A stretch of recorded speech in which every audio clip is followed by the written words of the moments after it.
I think if you sat down with a new client or a prospective client and you said to them, do you know that your broker is not required to put your interest before theirs?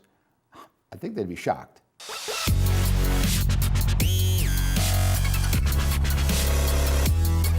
Brian, is this rule as big a deal as we're making it? Yeah, this rule is a big deal. Anytime you change the way that it serves investors, or advisors have to change the way they manage their practice, it's a big deal. Look, I think it's going to have a tremendous impact. This is, I think, the most transformative rule that we've seen in this business, frankly, since the 1970s when ERISA was originally adopted. I think it's going to have, I think the biggest impact it's going to have is on clients. For clients, it is a real game changer. For many clients, they've been had a brokerage account or comfortable with a brokerage account, and now all of a sudden we're going to go to them and say, we're going to change that. Let's talk about how people really don't like change. Human nature being what it is, we don't like change. Look at yourself. If you get up every morning, you have oatmeal, and all of a sudden the oatmeal's gone and you have to have your wife's yogurt, it's a bad day because you've had a change. Clients are confused. We know a lot of our FAs have had conversations with them. They don't understand the need to change. I'm going to paraphrase. I think Ronald Reagan said this.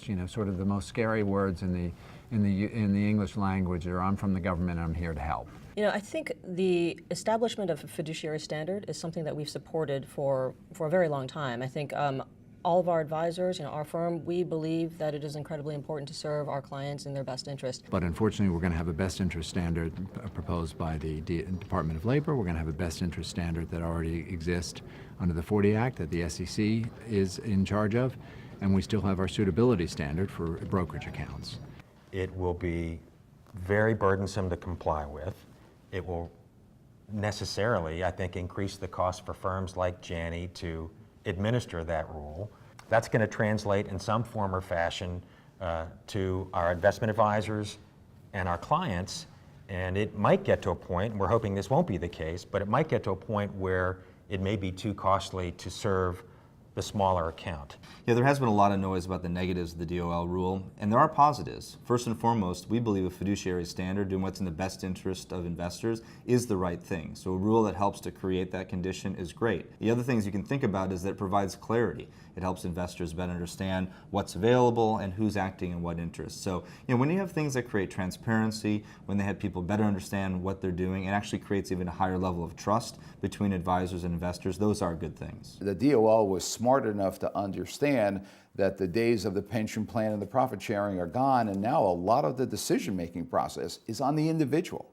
Well, that's over the past 15, 20 years, that's new. And they're recognizing that the small guy, the individual investor, the unsophisticated investor, needs some protections. Our advisors oftentimes are serving communities. They're taking care of families, extended families. They want to, sometimes need to serve the smaller investors. So part of what we're doing is to make sure that they have access to the products, the solutions, and the advice so that they can serve those folks. That could be in a brokerage capacity, that could be an advisor, that could be using some of the automation so they can do it efficiently and effectively. But the small investor needs access to advice, and we're looking for ways to enable advisors to deliver it. So it's always been, in our opinion, that you do well in our business by doing good. And I think that is not yet taken to heart by Wall Street. They're getting there. Almost any business, certainly the financial services business, it takes about 10 times more money to create a new client than to keep an old one. So I don't think they get that it makes good business sense to keep all your clients virtually forever. And you do that by doing the right thing.